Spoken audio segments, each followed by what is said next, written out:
the WIP Afternoon Show with Ike, Spike, and Fritz reacting to the Jaylen Brown press conference. A few things, Ike, I just thought were notable about the press conference, and if there's anything he said that you liked or you didn't like, 215-592-9494.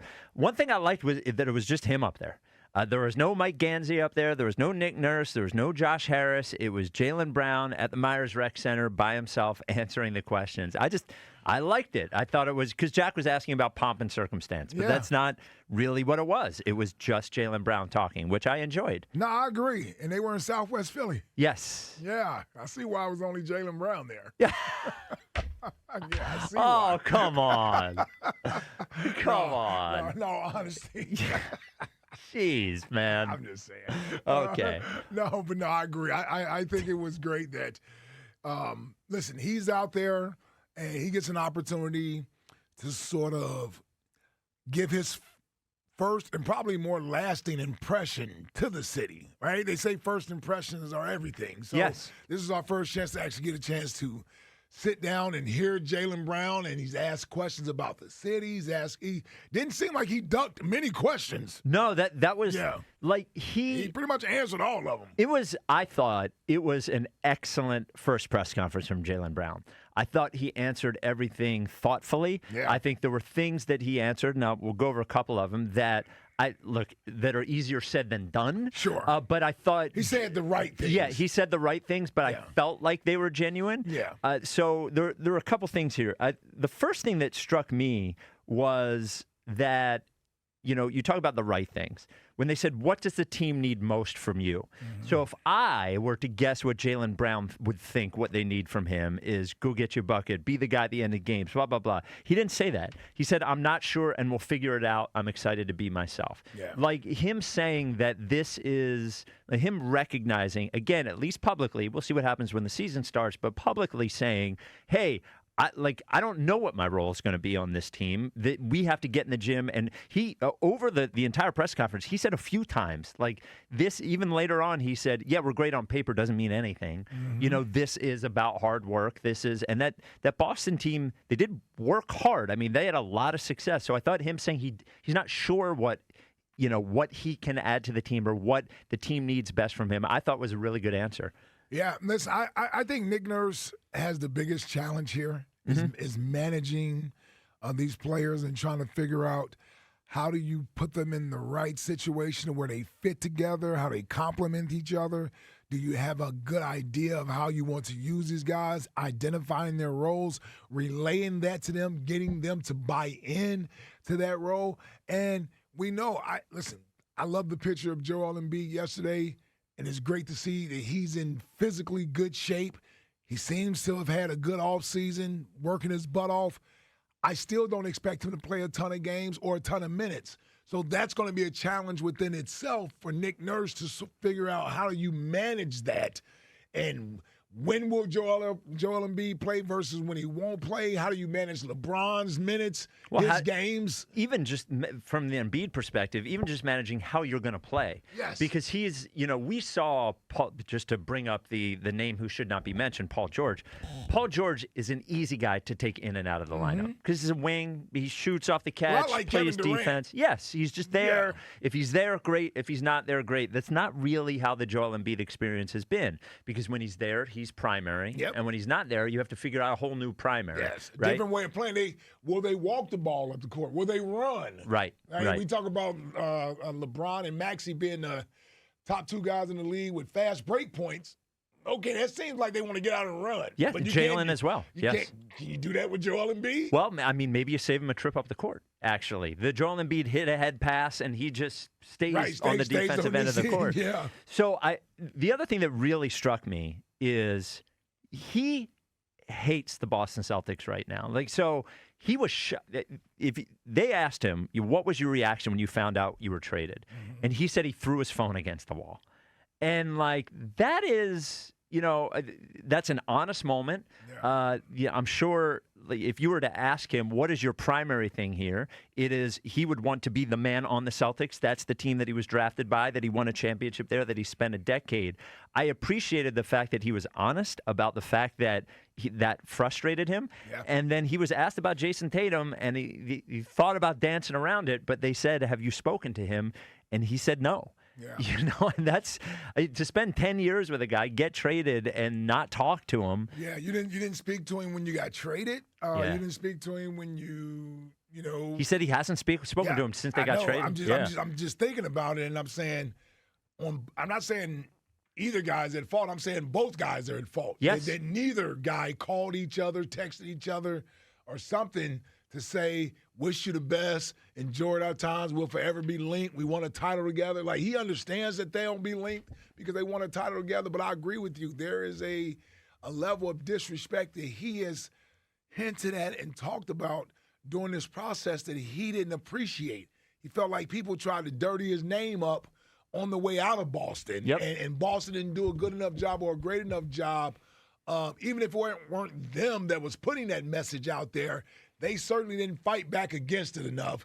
And all that guy wanted was acceptance there, right? He got drafted the year before Jayson Tatum, just to hide both of them number 3 overall picks, right? Tatum was clearly the guy that was more of a finished player when he first came into the league. And Jaylen Brown, in his mind, feels like, I came into the league being viewed as more of a defensive, athletic guy, that maybe scoring wasn't going to be my number one thing. And I've worked my way to be into this position that I am, as well as some of the things he achieved throughout his career individually, finals MVP, conference finals MVP. Why am I not getting treated with the respect that I should get treated with, or I feel like I should get treated with? And so that's going to benefit us because he has that little chip on his shoulder. And you're right. When they go up against Boston, all he sees is red. He knows they're in green, but he sees red. Look, you want to know, I don't know who's going to take the most shots every night. I know who's going to take the most shots those nights, and that is going to be Jaylen Brown. And let me tell you, if it's early, I hope it's not at the expense of winning, but I can already see LeBron making sure Jaylen Brown comes out of that game. I would hope so. Leading scorer, everything. Like, this is your game. Like, this is your game. We'll feed you. You get you the ball, and you do your thing. So that's what LeBron's going to be, the Magic Johnson of the offense. Magic love getting guys that they played in their hometown or what have you, feeding you the ball a little bit more. So I can see LeBron doing that whenever they play Boston. Just a couple more things that I thought was interesting. One, and I forget what the question came from, and maybe the question was directly this. The quote from Jaylen Brown, it doesn't have to be anybody's team. And I think it was David Murphy from the Inquirer that asked him, like, again, look, easier said than done, but it does. But I do like the response. Yes, I like the response. Yes. I agree with you. It's eventually got to be somebody's team.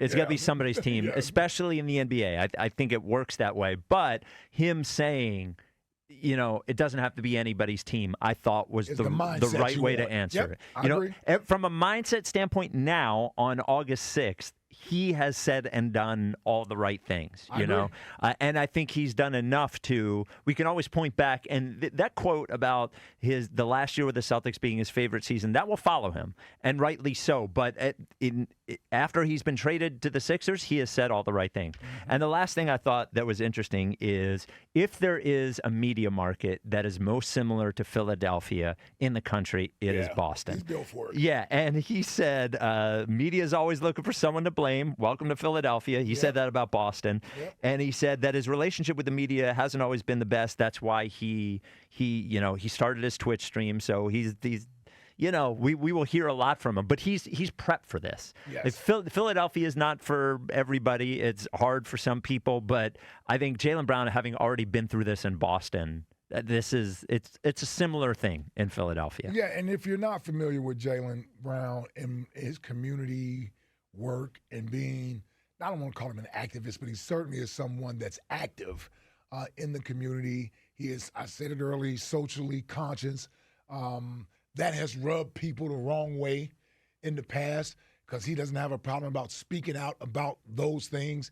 And that's a guy who has principles, who has values, who have morals, and he believes in those things. And he believes wholeheartedly in those things. And if it means he's going to ruffle some feathers or rub some people the wrong way, he's okay with that.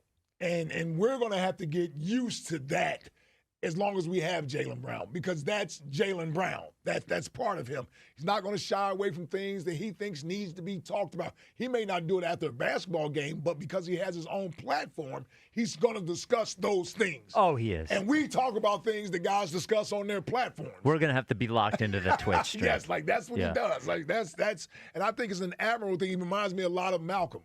Yes. Malcolm Jenkins. And we love Malcolm Jenkins. So I'm not saying he won't get along here or what have you. I'm just saying people need to understand that's part of the package of Jaylen Brown. And the last thing, and we said it at the beginning, he said, the team's great on paper, but let's slow down. He said that. Jaylen Brown said that this is going to take work and this is going to take compromise and all those things. Again, the right thing to say. And it's true. The championships are not won on paper and in the NBA. And this is not – they're all great players. It doesn't fit together like – it's not the cleanest fit where you have several number one options on the same team. It's great to have if you can figure it out, but this is something that's going to take a minute for them to figure out how to make it work. He just better realize we're in Philadelphia. Patience is not what we do. Dude, if they go 0-1. Yeah. Patience is not what we do. So, we may overall give you time, but doesn't mean we aren't going to react in real time. Well, I just like I agree with you, but I like his, because even nationally, the reaction has been, it's title contender. Yeah. But I think he is one of two people on the team now that knows what that means. It takes, what that means. And I think him coming here and saying we can be the best. Look, the Celtics were the best team in the East. The Celtics were the favorite to win the East last year going into the playoffs, and they lost in the first round. So, what you are on paper and what you've done in the regular season, all those things don't matter if you don't, get it done when you need to get it done. Well, listen, LeBron will definitely be a pump your brakes. This could take time. Oh, yeah. Because he doesn't want that expectation. No. Right? This is sort of, you just so. You got to trade for more of his friends. See, that's going to be the weird dynamic. When LeBron says we're not going to give him the lead way with it. You got to win now. Yeah, exactly. You're the supposed king. Yeah, come on, King. Come on, King. Come on, King. Well, Elliot's already ruined the press conference for me. What did he do? He tweeted. Oh, no. Jaylen Brown's press conference reminded me of a Jalen Hurts press conference. Oh, my God. No, it didn't. It was nothing like a Jalen Hurts press conference. It wasn't fake. Nothing. There's a zero correlation. No. Did he go through a proverb of the day calendar and say like 4 of them, hoping to get credit for it? He did not. Unbelievable. That was not like a Jalen Hurts. Did you find that to be like a Jalen Hurts press conference? Of course not. Okay, all right. I mean, we're hoping Jalen becomes this the thoughtful, open and thoughtful, yes. and he's working on it.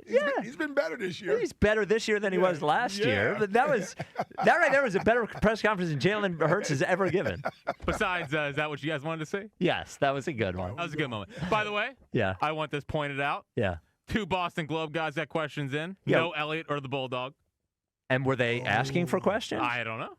There's no way Bulldog wasn't asking for a question. The Bulldog was asking for a question. Tony Jones got 2 questions. You think they froze out Dave? Well, I don't know. They may have froze out him and Elliott. Well, They know where to work. I like Tony Jones a lot, but it's obvious they give Tony Jones preference because he works for The Athletic, and it is perceived as a national platform, whereas, the Bulldog is there with his green, WIP microphone, and they did Well, the Bulldog's hat was down below his eyes. Yeah. Probably sweat. Probably walked there. He probably walked there. He probably walked to Myers Rec Center in Southwest Philly. Who's that guy that's sweating with the microphone? It would have been great. You know how all the media were introducing themselves? If Uram went, hey, Jalen, the Bulldog, Dave Uram. It'd been perfect. If he introduced himself as the Bulldog. How does Elliott get shut out? How does he get shut out of press Well, because conference? he's never there. I don't care. Well that's yeah. well, I mean, the guys that are normally there. yeah. They think he's there with a little bit of a agenda, maybe? Well, I'm sure of they course. did, yes. There's the agenda When thing. does guy show up? But you should give preference to the guys that are there more. I would agree. Yeah, but Uram's there a lot. Uram goes He's everywhere. Yeah. He misses no press conferences. Yeah. All right. But like Boston that. guys, what are we giving questions to Boston guys for? Maybe Jaylen Brown wanted one. I guess that's maybe, possible. yeah. All right. 215-592-9494. What did you think of the Jaylen Brown press conference?